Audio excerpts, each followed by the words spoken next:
الحمد لله رب العالمين والصلاة والسلام على رسوله الكريم أما بعد. قال الله عز وجل: يا أيها الذين آمنوا اتقوا الله حق تقاته ولا تموتن إلا وأنتم مسلمون.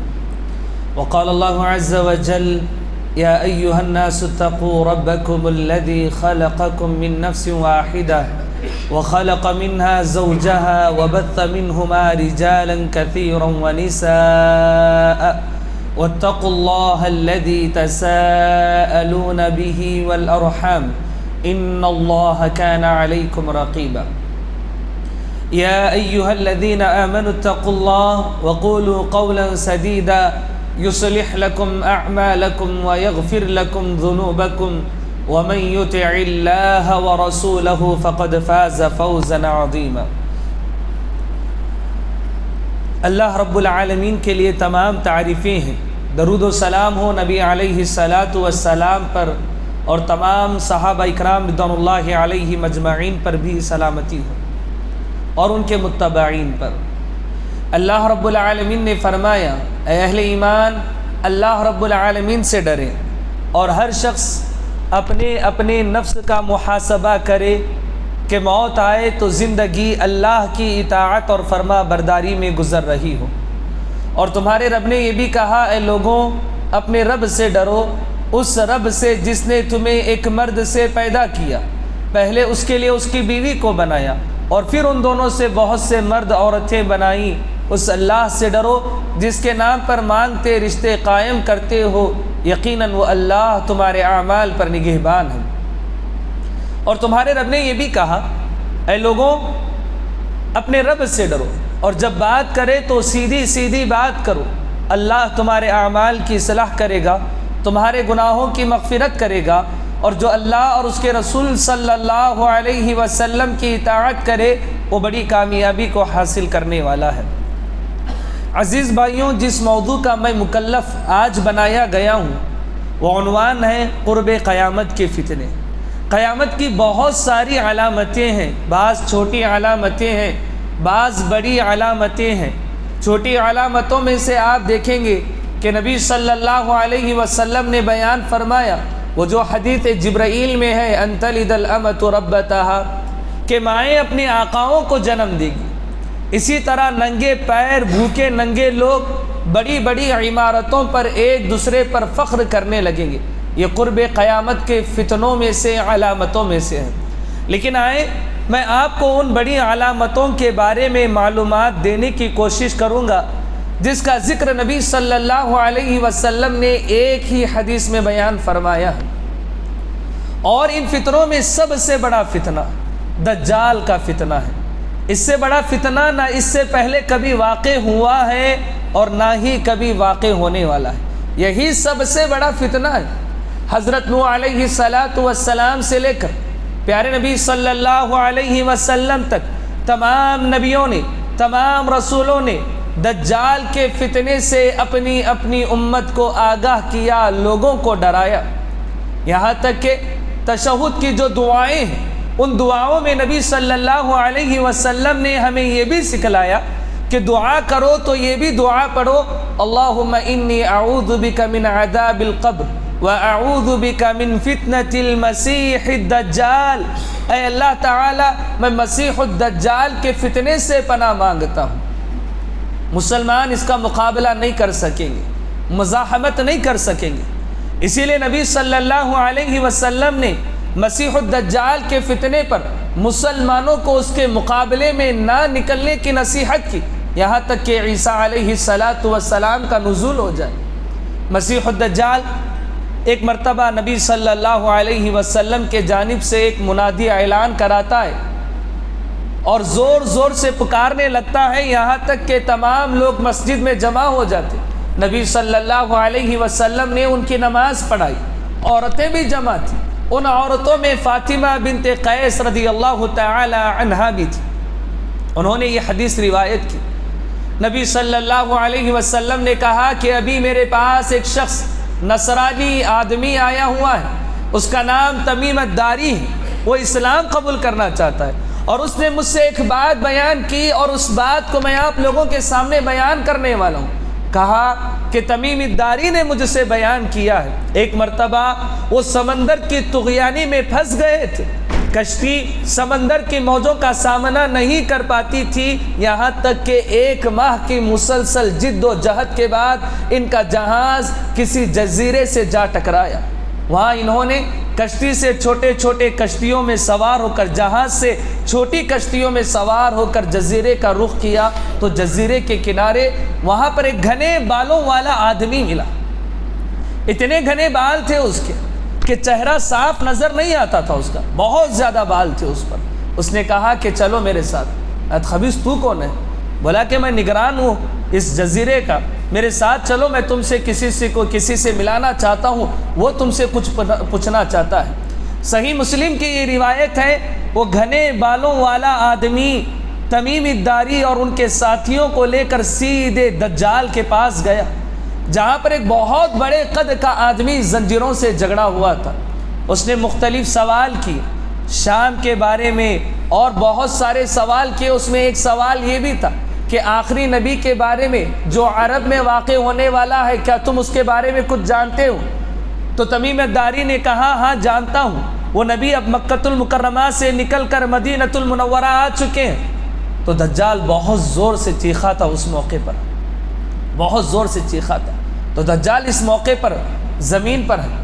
ہاں اس بات کو لے کر اختلاف ہے کہ اس واقعے کے بعد اس دجال کو زمین سے اللہ رب العالمین نے اٹھایا ہے یا زمین پر ہی وہ دجال ابھی باقی ہے، اس بات کی خبر کوئی نہیں ہے۔ تمیم الداری کی یہ حدیث تو صحیح ہے، صحیح مسلم کی روایت ہے، لیکن نبی صلی اللہ علیہ وسلم کا وہ فرمان جس میں آپ نے کہا کہ آج جو زندہ ہے، جو بھی زمین پر ہے، وہ 100 سال کی مدت کے بعد زندہ نہیں رہ پائے گا، اور اس موقع پر اگر اس زمین پر دجال بھی ہوتا تو وہ بھی مر جاتا۔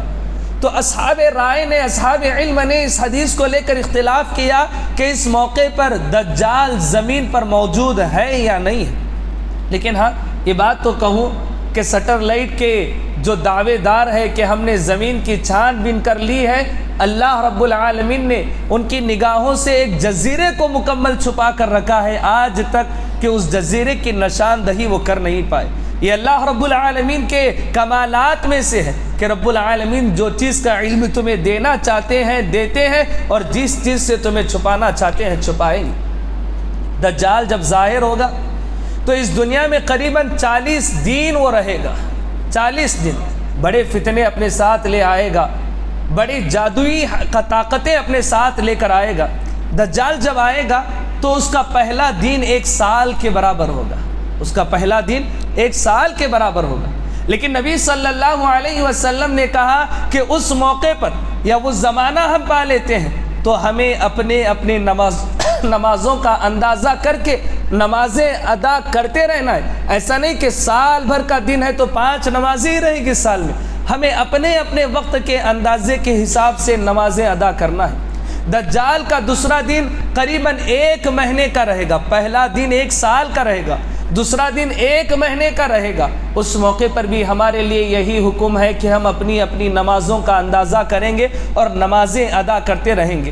دجال کا تیسرا دن 1 ہفتے کے برابر رہے گا، اور بقیہ 37 ڈیز اس کے یکساں رہیں گے جیسے ہمارے رہتے ہیں۔ نبی صلی اللہ علیہ وسلم نے کہا کہ دجال جو مقامات پر نہیں جا پائے گا اس میں مکہ المکرمہ اور مدینہ المنورہ بھی ہے۔ وہ مکہ المکرمہ اور مدینہ المنورہ میں داخل نہیں ہوگا، یہاں تک کہ احد پہاڑ کے پاس آئے گا اور کہے گا اپنے ساتھیوں سے، وہ دیکھ رہے ہو سفید محل، وہ احمد کا محل ہے، نبی صلی اللہ علیہ وسلم کے جانب اشارہ کرتے ہوئے کہے گا۔ اور جب حملے کے لیے مدینہ کی طرف بڑھے گا تو مدینہ کے اطراف میں فرشتوں نے تلواریں سوت کر بیٹھی ہوگی، دجال انہیں دیکھ کر بھاگ جائے گا، مدینہ میں داخل نہ ہو پائے گا۔ اسی طرح نبی صلی اللہ علیہ وسلم نے اہل ایمان سے یہ اپیل بھی کی ہے کہ جب دجال کا فتنہ ظاہر ہو تو آپ اس کے مقابلے اور زحمت کی کوشش نہ کرو۔ جب کوئی انسان اپنے ایمان کے ساتھ دجال کے مخالفت میں جائے گا، مزاحمت میں جائے گا، وہ دجال کے پیدا کردہ شبہات کی وجہ سے اس کا دعوے دار بن جائے گا۔ یہ دجال ہے جو پہلے اپنے لیے نبی ہونے کا دعویٰ کرے گا اور پھر دھیرے دھیرے اپنے خدا ہونے کا دعویٰ کرے گا۔ دجال کو اللہ رب العالمین اتنی طاقت اور قوت سے نوازے گا کہ وہ کسی آدمی کو زندہ مارے گا اور دوبارہ زندہ کرے گا۔ اہل ایمان کی کیفیت، جو چٹان ایمان والے ہیں، ان کی کیفیت یہ ہوگی کہ ایک ایمان والے کو دجال کہے گا میں تجھے مار دوں گا، وہ کہے گا تو مجھے مار دے، لیکن اس کے باوجود میں ایمان پر رہوں گا تو اسے مار دے گا، اس کے جسم کے 2 ٹکڑے کر دے گا، پھر سے جڑائے گا، زندہ کرے گا، دیکھ میں نے تجھے مارا پھر سے زندہ کیا، تب بھی وہ اہل ایمان والا کہے گا کہ تو ہے تو دجال ہی۔ تو اپنے ایمان کو مضبوط کرنے کی کوشش کریں اور یاد رکھیں کہ دجال کانا ہے اور نبی صلی اللہ علیہ وسلم کے بعد کوئی نبی نہیں ہے اور اللہ رب العالمین کانا نہیں ہے۔ نہ دجال نبی ہو سکتا، نہ ہی خدائی کا دعویٰ کر سکتا ہے۔ اور یہ بات بھی ذہن میں رکھیں کہ جو ایمان والے ہیں، چاہے وہ پڑھے لکھے ہوں یا ان پڑھ ہو، وہ دجال کے پیشانی پر لکھا کافر کا یہ لفظ پڑھ پائیں گے، اور جو غیر ایمان والے ہیں اللہ رب العالمین انہیں یہ پڑھنے کی صلاحیت نہیں عطا فرمائے گا۔ اور عجیب بات حدیثوں سے جو مجھے معلوم ہوئی کہ دجال کے اس فتنے کا شکار ہونے والی سب سے زیادہ خواتین رہے گی۔ دجال کے پاس بہت زیادہ نعمتیں رہے گی۔ دجال جب اس دنیا میں آئے گا تو اس سے پہلے سال اللہ رب العالمین 3 سال پہلے بارش کا کچھ حصہ روک لے گا، جس سے کھیتی باڑی میں فرق آئے گا، اور اس کے بعد کے سال اللہ رب العالمین آدھی زراعت کو روک دے گا، اور دجال کے ظہور سے 1 سال پہلے قحط سالی پڑ جائے گی، اور جب دجال ظاہر ہو جائے گا تو مکمل بارش نہیں، کچھ نہیں۔ جو دجال کے ماننے والے ہیں، دجال کہے گا کہ ان کے لیے زراعت کرو تو زمین ان کے لیے نباتات اگائے گی، درخت اگائے گی، اور کہے گا بارش ہو جاؤ تو بارش ہونے لگے گی، اور دجال کے فتنے کے لوگ شکار بنتے جائیں گے، یہاں تک کہ اہل ایمان اس کا انکار کرنے والے ہیں۔ ملک شام میں تمام لوگ اہل ایمان جمع ہوتے رہیں گے۔ دجال کے ہاتھوں میں اللہ رب العالمین نے جنت بھی رکھی ہوگی، جہنم بھی رکھی ہوگی۔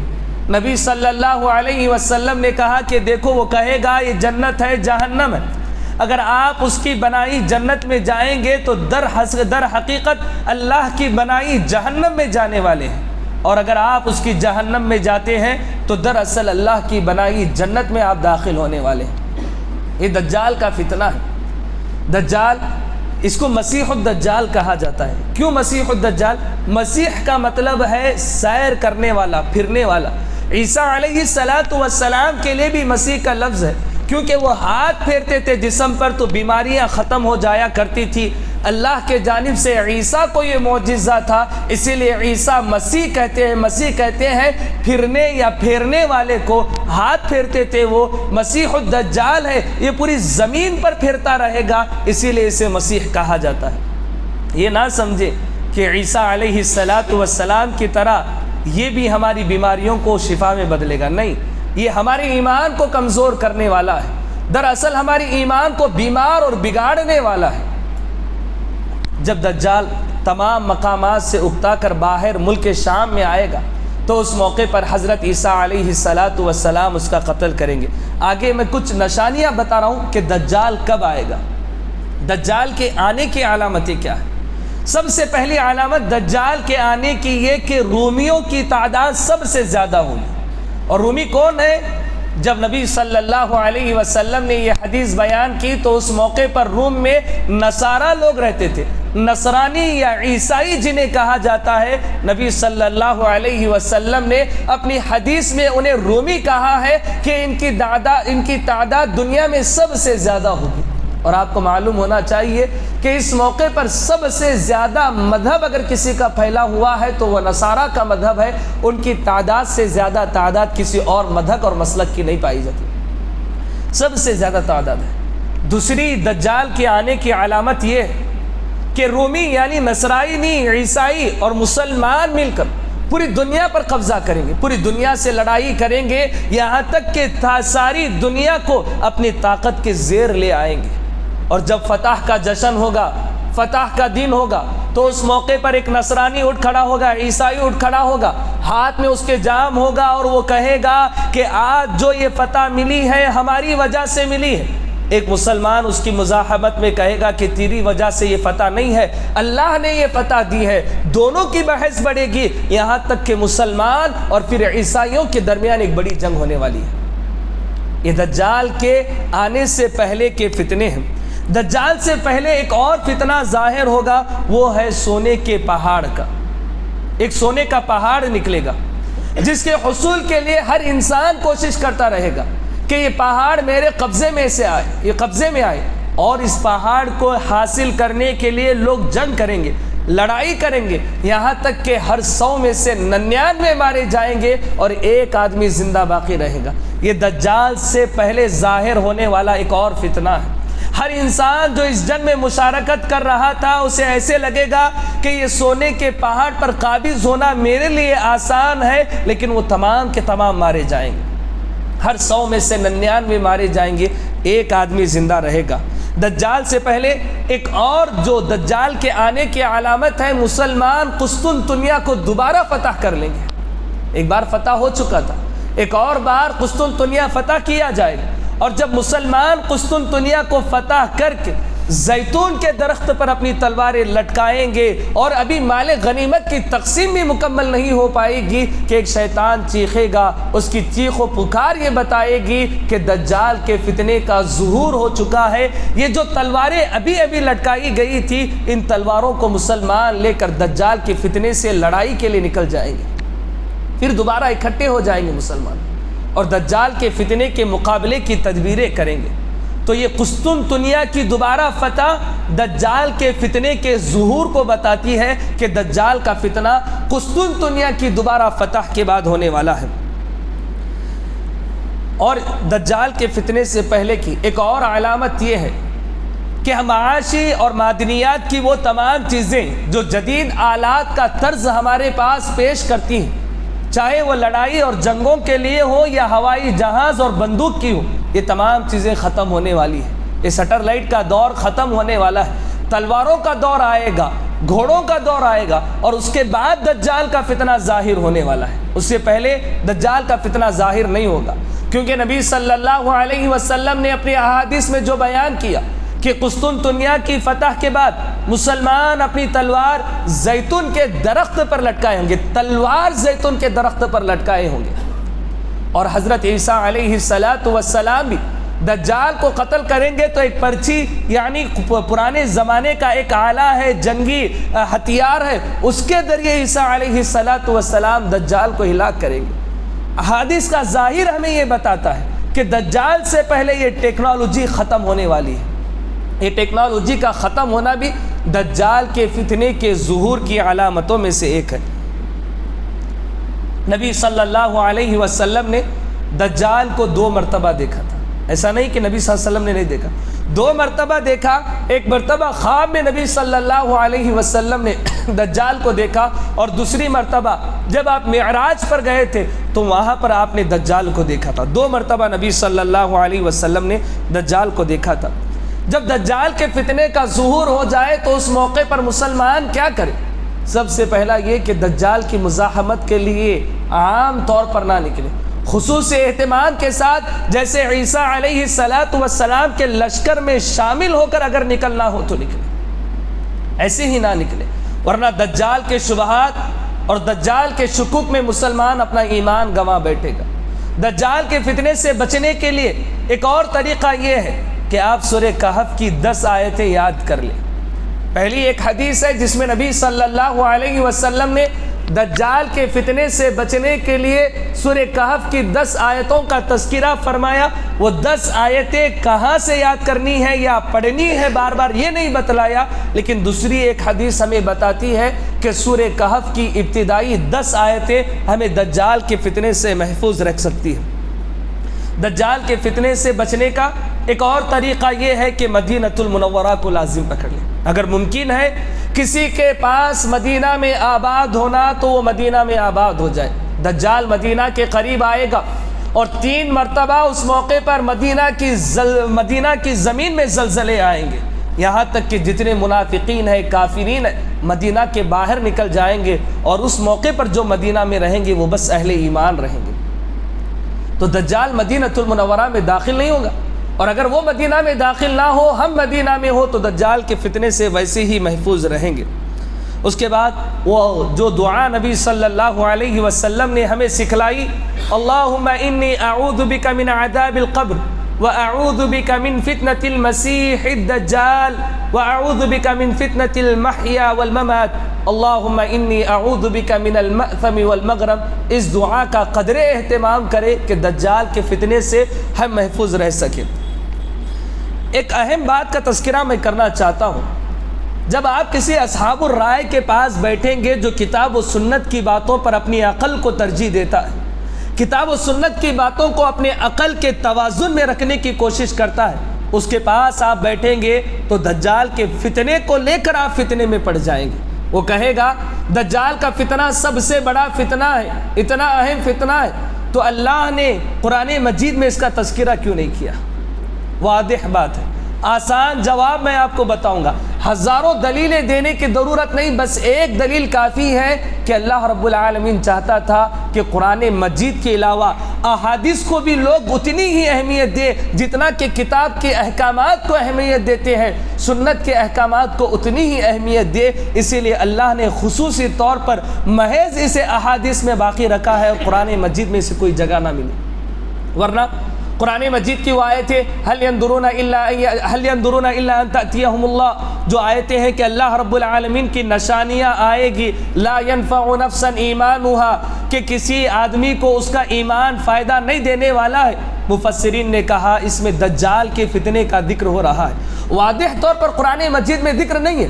اللہ رب العالمین نے یہ بڑا اہتمام کیا، نمازوں کا ذکر قرآن مجید میں کیا تو نمازوں کی رکعت کا ذکر احادیث میں موجود ہے، تاکہ حدیث کو بھی اہمیت اتنی ہی ملی جتنی قرآن کو ملنی چاہیے احکامات کے طور پر۔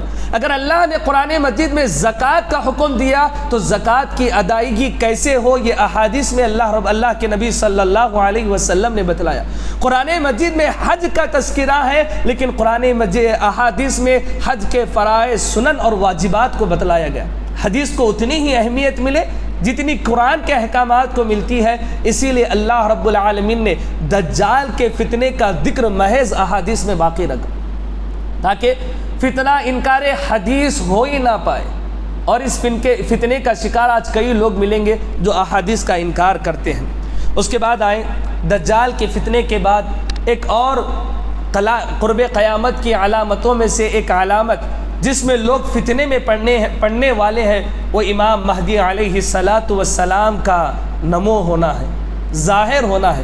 امام مہدی علیہ السلام جن کا نام محمد بن عبداللہ ہوگا، حضرت علی بن ابی طالب رضی اللہ تعالی عنہ کے نسل سے، پیارے نبی علیہ السلام نے کہا کہ وہ میری بیٹی فاطمہ کے نسل سے رہے گا، یعنی حضرت علی بن ابی طالب کے نسل سے امام مہدی رہے گے۔ ایک رات میں اللہ ان کی اصلاح فرمائے گا، ان کی گناہوں کی بخشش کر دے گا، اور اس کے بعد اللہ رب العالمین کتاب و سنت کا پیروکار انہیں بنا دے گا۔ امام مہدی جن کا نام محمد بن عبداللہ ہے، جو مدینۃ المنورہ سے نکل کر پہلے مکۃ المکرمہ آئیں گے، مقام ابراہیم اور حجر اسود کے درمیان بیعت کریں گے۔ نبی صلی اللہ علیہ وسلم نے کہا جو بھی امام مہدی کو دیکھے گا اس پر ضروری ہے کہ وہ امام مہدی کے ہاتھوں پر بیعت کر لے۔ اور ایک حدیث میں اتنے سخت الفاظ ہیں کہ برف پڑی ہو اور اگر کسی کو برف پر اپنی سرین گھسیٹ کر جانا پڑے تو وہ جائے اور امام مہدی کے ہاتھ پر بیعت کرے۔ جب امام مہدی آئیں گے تو ابتداءً مسلمانوں میں قحط سالی، فقر و فاقہ ہوگا، ان کا لشکر اتنا کمزور ہوگا کہ وہ کسی فتنے کا مقابلہ نہیں کر پائیں گے، یہاں تک کہ ملک شام میں مسلمان ان کے پاس جمع ہوں گے۔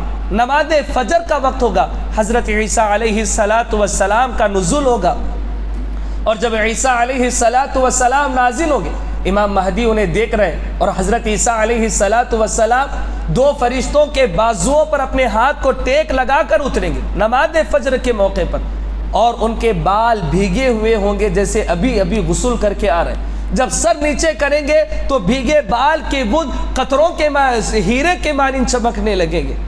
نبی صلی اللہ علیہ وسلم نے فرمایا کہ امام مہدی پیچھے ہٹ جائیں گے، نماز کے لیے عیسیٰ علیہ السلام کو آگے بڑھائیں گے، لیکن ہماری امت کو یہ اعزاز ملا ہے اللہ کی طرف سے کہ عیسیٰ علیہ السلام کہیں گے کہ نہیں، اقامت آپ کے لیے کہی گئی ہے، آپ ہی آگے بڑھیں، آپ ہی آگے بڑھیں۔ امام مہدی آگے بڑھ کر پھر نماز کو ختم کریں گے۔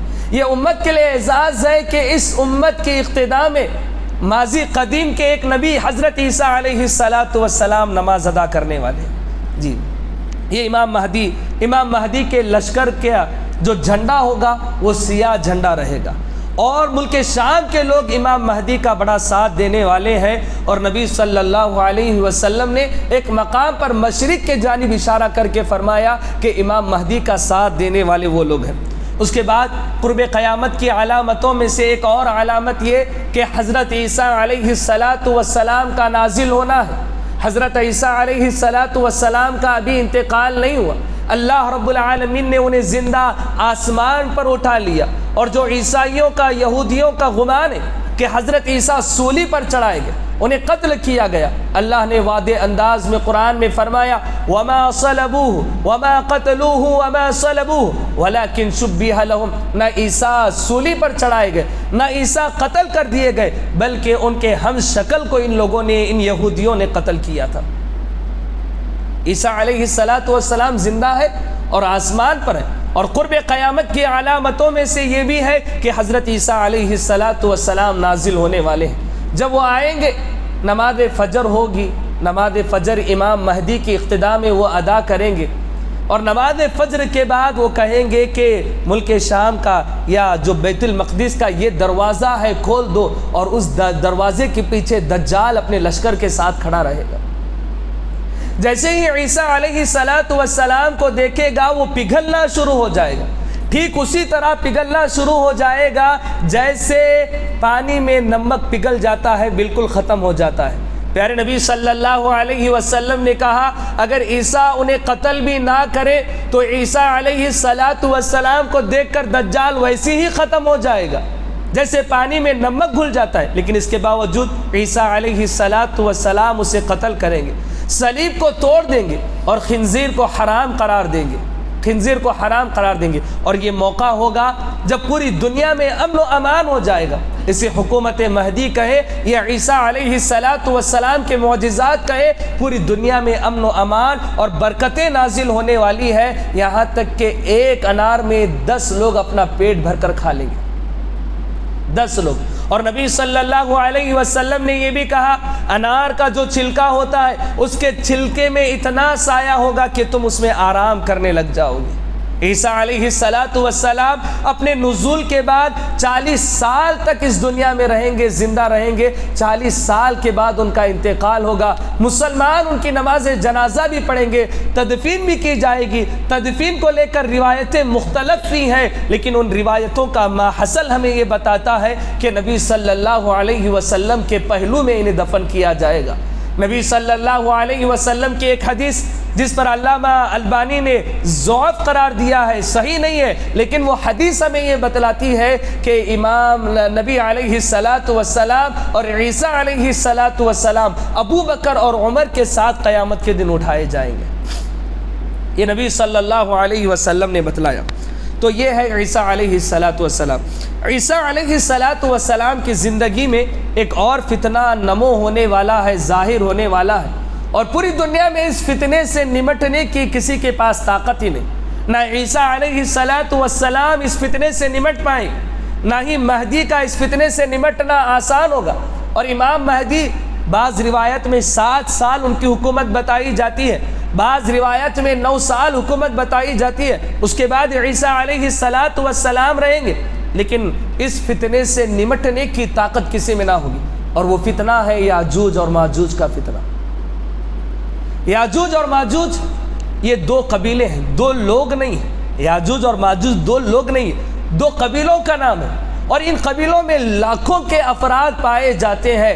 ہزاروں کروڑوں کی تعداد میں یاجوج کی قوم ہے اور ہزاروں کروڑوں کی تعداد میں ماجوج کی قوم ہے، بہت بڑی قوم ہے۔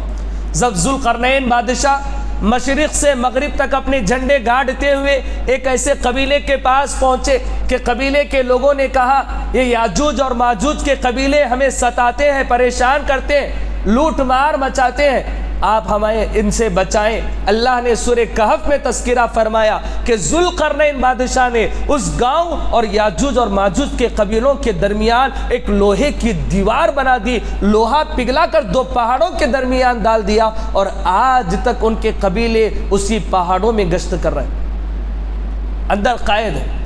یہ روزانہ صبح کیا کرتے ہیں؟ اٹھتے ہیں تو اس دیوار کو ختم کرنے کی کوشش کرتے ہیں، یہاں تک کہ دیوار سے سورج کی کرن نظر آنے لگتی ہے۔ کہتا ہے ان کا سردار کہ اب جاؤ آرام کر لو، ہم کل یہ کام کر لیں گے۔ لیکن صبح اٹھتا ہے تو دیکھتا ہے کہ وہ دیوار جیسے پہلے تھی ابھی بھی ویسے ہی ہے۔ دوسرے دن پھر وہی کام کرتے ہیں، پوری دیوار کو نوچ کر رکھ دیتے ہیں، ختم کر دیتے ہیں، یہاں تک کہ سورج کی کرن نظر آنے لگتی ہے۔ بولتا ہے کل کریں گے، اور تمام لوگ سوتے ہیں۔ صبح اٹھتے ہیں تو دیکھتے ہیں دیوار پھر سے ویسی ہی بنی ہوئی ہے۔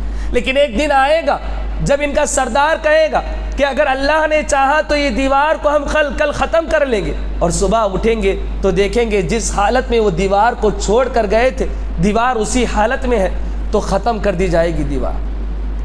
یہ لوگ نکلیں گے، اتنی بھیڑ اتنی تعداد میں نکلیں گے کہ پورا پانی پی جائیں گے، سب ختم کر دیں گے۔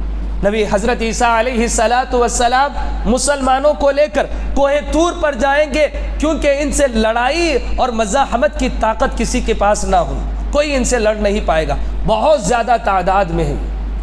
یہ جب دیکھیں گے کہ زمین کے لوگوں پر ہم نے اپنی حکومت قائم کر لی، اور زمین میں اب ایسی کوئی طاقت یا قوت نہیں جو ہمارا مقابلہ کر سکے، تو آسمان پر تیر چلائیں گے، وہ تیر نگاہوں سے دور آسمان کی طرف جاتا رہے گا، یہاں تک کہ اللہ تعالیٰ اسے خون میں ڈوبو کر دوبارہ نیچے پھینکے گا۔ جب نیچے تیر آئے گا تو یہ دیکھیں گے کہ ہم نے اللہ کو بھی مار دیا، اب نہ اوپر والا بچا نہ نیچے والا بچا۔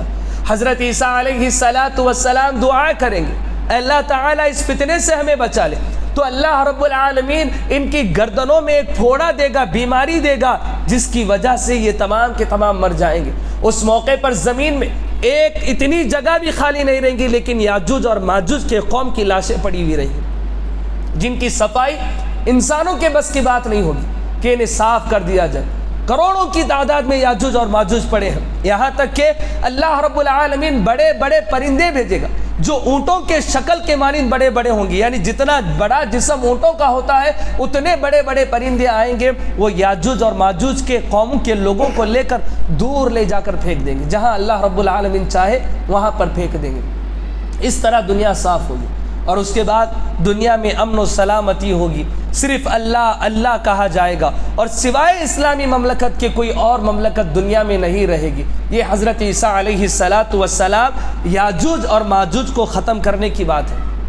اس کے بعد آئے قیامت کی علامتوں میں سے ایک علامت ہے ایک دھوئیں کا ظاہر ہونا۔ اللہ نے قرآن مجید سورۃ الدخان میں بیان فرمایا، یوم تأتی السماء بدخان مبین، کہ لوگ دیکھیں گے آسمان پر دھواں آ رہا ہے۔ اس حدیث کو لے کر عبداللہ بن مسعود اور کبار تابعین نے اختلاف کیا، کیا یہ علامت واقع ہو چکی ہے یا ابھی واقع ہونے والی ہے؟ انہوں نے کہا کہ عرب میں ایک فاقہ کشی پڑی تھی، 7 سال تک وہ فاقہ کشی چلتی رہی، نبی صلی اللہ علیہ وسلم کے زمانے کی میں بات کر رہا ہوں، یہاں تک کہ ابو سفیان نبی صلی اللہ علیہ وسلم کے پاس آئے اور کہنے لگے آپ صلہ رحمی کا حکم دیتے ہیں، لیکن آپ کی قوم بھوک کی وجہ سے اپنا دم توڑ رہی ہے، اور انہیں آسمان میں بادل نظر آتا ہے، دھواں نظر آتا ہے۔ لیکن بعض محدثین نے کہا کہ یہ بھوک کی وجہ سے آسمان میں گرد و غبار انہیں نظر آنے لگا، نظریں صاف نہیں تھی، لیکن در حقیقت بات یہ ہے کہ یہ علامت کا واقع ہونا ابھی باقی ہے، اور حقیقی معنوں میں آسمان میں دھواں نظر آنے لگے گا۔ حقیقی معنوں میں یہ نہیں کہ بھوک کی وجہ سے آسمان میں کچھ دکھائی دے رہا ہے، ایسا نہیں، حقیقی معنوں میں تو ایک علامت واقع ہوئی ہے یا نہیں ہوئی ہے، اس کو لے کر صحابہ سے، تابعین سے، ائمہ کے درمیان اختلاف پایا جاتا ہے۔ علامہ اقبال کیلانی رحمۃ اللہ علیہ اور حافظ عمران ایوب لاہوری رحمۃ اللہ علیہ کہتے ہیں کہ اس علامت کا واقع ہونا ابھی باقی ہے، یہ ابھی واقع نہیں ہوا ہے۔ اسی طرح قرب قیامت میں ایک اور علامت ہے کہ مغرب سے سورج نکلے گا۔ سورج اس کا معمول ہے کہ یہ مشرق سے نکلتا ہے، مغرب میں غروب ہوتا ہے، اور وہاں جب غروب ہوتا ہے تو اللہ رب العالمین کے دربار سجدہ کرتا ہے، اور طلوع ہونے کی اجازت مانگتا ہے، اللہ تعالیٰ اس کے سجدے کو قبول کرتا ہے اور اسے طلوع ہونے کی اجازت دیتا ہے، تو وہ مشرق سے طلوع ہوتا ہے، یہاں تک کہ وہ دن آئے گا کہ جب سورج سجدہ کرے گا، اللہ تعالیٰ اس کا سجدہ قبول نہ کرے گا، وہ اجازت مانگے گا، اللہ اجازت نہ دے گا، یہاں تک کہ سورج سے کہے گا کہ دوبارہ تم مغرب سے طلوع ہو جاؤ۔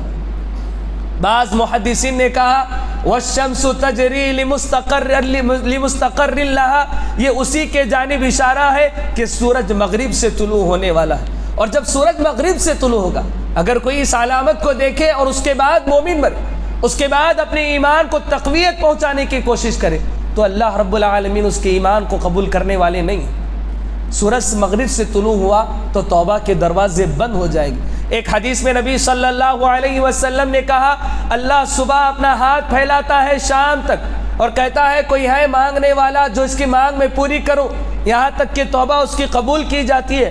شام ہاتھ پھیلاتا ہے صبح تک اور لوگوں کی توبائیں رب العالمین قبول کرتا ہے، یہاں تک کہ سورج مغرب سے طلوع ہو جائے گا تو توبہ کا دروازہ بند ہو جائے گا۔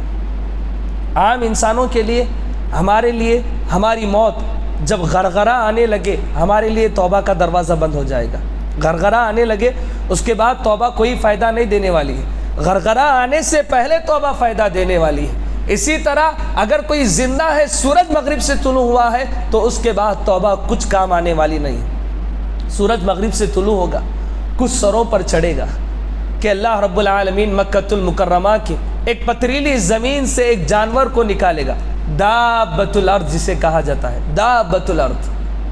یاد رکھیں اس جانور کی حیت کو بتانے کے لیے کئی لوگوں نے کتابیں لکھ ڈالی، لیکن اس جانور کی حیت، اس کی شکل، اس کی چال چلن، اس کا پیر، اس کا قد کیسا ہوگا یہ کسی کو نہیں معلوم ہے، کسی کو نہیں، واللہ عالم، اللہ ہی جاننے والا ہے یہ جانور کیسا ہے۔ وہ زمین سے نکلے گا اور ایک ایک آدمی کو پکڑ کے الگ کرے گا، مومن ہے، ایک آدمی کو پکڑ کے الگ کرے گا، کافر ہے۔ وہ ماتھے پر لکھتا جائے گا، پیشانیوں پر لکھے گا مومن اور کسی کے پیشانی پر لکھے گا کافر، اور اس کے بعد بھی توبہ قبول ہونے والی نہیں ہے۔ کسی کے ماتھے پر وہ لکھ دے کافر، اس کے بعد اس کی توبہ قبول ہونے والی نہیں ہے۔ دابۃ الارض کب ہوگا یہ؟ سورج کے مغرب سے طلوع ہونے کے بعد چاشت کا وقت ہے کہ مکۃ المکرمہ کی زمین سے یہ جانور نکلے گا۔ اس کے بعد آئیں، اللہ رب العالمین نے اس جانور کا تذکرہ قرآن مجید کے مختلف مقامات پر کیا، کہا وَأَخْرَجْنَا لَهُمْ دَابَّةً مِّنَ الْأَرْضِ تُكَلِّمُهُمْ أَنَّ النَّاسَ كَانُوا بِآيَاتِنَا لَا يُوقِنُونَ۔ ہم زمین سے ایک جانور کو نکالیں گے جو لوگوں سے بات کرنے والا ہوگا۔ یہ جانور کی خاصیت بھی یہ ہے کہ وہ ویسے ہی گفتگو کرے گا جیسے ہم گفتگو کر رہے ہیں، اس کی کوئی خاص آواز نہیں، بالکل انسانوں کی طرح وہ گفتگو کرنے والا ہے۔ اس کے بعد نبی صلی اللہ علیہ وسلم نے 3 نشانیاں ایک ساتھ بتائی ہیں، وہ 3 نشانیاں بھی ہے زمین کا دھسایا جانا۔ مشرق میں زمین دھسائی جائے گی، مغرب میں زمین دھسائی جائے گی، بڑے پیمانے پر زمین دھسائی جائے گی، اور اسی طرح زمین دھسائی جائے گی جزیرۃ العرب میں۔ جزیرۃ العرب میں مرد صالح امام مہدی علیہ السلام کی جب بیعتیں لی جائے گی، اس موقع پر کچھ لوگ ہوں گے جو امام مہدی کا مقابلہ کرنے کے لکھیں گے، مقام بیدا پر وہ پہنچیں گے۔ امام مہدی اور ان کے لشکر میں اتنی طاقت نہیں کہ ان سے مزاحمت کر پائے، ان سے جنگ کرے یا انہیں شکست کا سامنا کروا کر بھگا دے، اتنی طاقت مسلمانوں کے لشکر میں اس موقع پر نہیں ہوگی۔ اللہ رب العالمین ان لوگوں کو زمین پر دھسا دے گا۔ زمین کا ایک حصہ دھس رہا ہو تو زمین کے دوسرے حصے پر وہ جانے کی کوشش کریں گے تو وہ حصہ بھی دھس جائے گا، پورا لشکر تباہ و برباد ہو جائے گا۔ ایک انسان زندہ بچے گا، اسے نبی صلی اللہ علیہ وسلم نے اپنی احادیث میں بھگوڑا کہا، وہ بھاگ جائے گا، اور اس کی وجہ سے ہی تمام لوگوں کو خبر ہوگی کہ مقام بیدا پر زمین میں لوگ دھسائے گئے ہیں، ورنہ کسی کو خبر تک نہیں ہوتی تھی اس کی۔ ایک آدمی جو بھگوڑا ہے، لشکر سے نکل کر بھاگا ہوا ہے، وہی بتائے گا کہ ہمارا لشکر زمین میں دھسا ہوا ہے۔ تو یہ 3 نشانیاں ہیں زمین کے دھسائے جانے کی۔ مشرق میں، مغرب میں اور جزیرۃ العرب میں بہت سارے لوگوں کے ساتھ، ایک لشکر کے ساتھ زمین میں دھسائی جائے گی۔ اسی طرح قرب قیامت کی علامتوں میں سے ایک علامت، میں یہ ان علامتوں میں سے نہیں جو نبی صلی اللہ علیہ وسلم نے 10 علامتیں بتلائی ہے، الگ علامت ہے کہ مکہ اور مدینہ تباہ و برباد ہو جائیں گے، خراب ہو جائیں گے۔ عیسیٰ علیہ السلام کے زمانے تک حج و عمرہ ہوتا رہے گا، یہاں تک کہ عیسیٰ علیہ السلام کے ساتھ بھی مسلمان حج اور عمرہ کریں گے، عیسیٰ بھی حج و عمرہ کریں گے، اور اس کے بعد زمین میں امن و امان رہے گا، عیسیٰ گزر جائیں گے، امن و امان باقی رہے گا، اور اس کے بعد جب قرب قیامت اور قریب آئے گی، اللہ تعالیٰ ایک ہوا چلائے گا، جو بھی اس میں سانس لے گا نیک ہے، اللہ اللہ کرنے والا ہے، ایمان کی اتنی بھی کیفیت باقی ہے، وہ اس ہوا کے ذریعے مر جائے گا، اور قیامت دنیا کے بدترین لوگوں پر واقع ہونے والی ہے، قیامت اہل ایمان پر واقع نہیں ہو۔ اگر دل میں رائی کا دانہ بھی، رائی کے دانے کے برابر بھی ایمان ہے، تو قیامت اس پر قائم نہیں ہونے والی ہے۔ اس کائنات کے سب سے بدترین لوگوں پر اللہ رب العالمین قیامت کو واقع کرنے والا ہے، اور اس قیامت کے واقع ہونے سے پہلے ہوا کا چلنا اور اس میں اہل ایمان کی بآسانی موت ہونا، یہ قرب قیامت کی علامتوں میں سے ہے۔ اسی میں مکہ اور مدینہ کی تباہی بھی ہے۔ جب اہل ایمان ختم ہو جائیں گے، مر جائیں گے، تو کوئی باقی نہیں ایمان والا جو مکہ اور مدینہ جیسی مقدس زمین کو آباد کر پائے۔ یہاں تک کہ ایک کالا آدمی جس کے پیر پنڈلیاں باریک باریک ہوگی، یہ خانہ کعبہ کے پاس جائے گا اور خانہ کعبہ کی ایک ایک پتھر کو الگ کر کے رکھ دے گا، کوئی اس کی حفاظت کرنے والا نہیں ہے، اور قیامت پھر اس کے بعد واقع ہونے والی ہے۔ نیک لوگ نہیں ہوں گے تو مکہ اور مدینہ کی کافرین اور فاجرین کے پاس کیا حیثیت رہے گی۔ اس کے بعد آئیں نبی صلی اللہ علیہ وسلم نے جو 10 علامتیں بتائی، اس میں آخری علامت یہ ہے کہ ایک آگ کا خارج ہونا ہے۔ یمن کے دارالحکومت صنعاء سے ایک آگ نکلے گی جو آگ کے میدان محشر تک لوگوں کو گھسیٹ کر لے جائے گی۔ اس آگ کی مختلف علامتیں احادیث میں بتائی گئی ہے کہ لوگ اس آگ سے بھاگ رہے ہوں گے، آگ ان کے پیچھے پیچھے بھاگے گی، جب لوگ رک جائیں گے آگ بھی رک جائے گی، دوسری صبح اس آگ سے نجات کے لیے لوگ بھاگیں گے تو آگ بھی ان کے پیچھے پیچھے بھاگ رہی ہوگی، یہاں تک کہ میدان محشر میں یعنی ملک شام کی زمین پر یہ آگ تمام لوگوں کو جمع کر لے گی۔ اس بڑی آگ کا نکلنا بھی قرب قیامت کی علامتوں میں سے ہے۔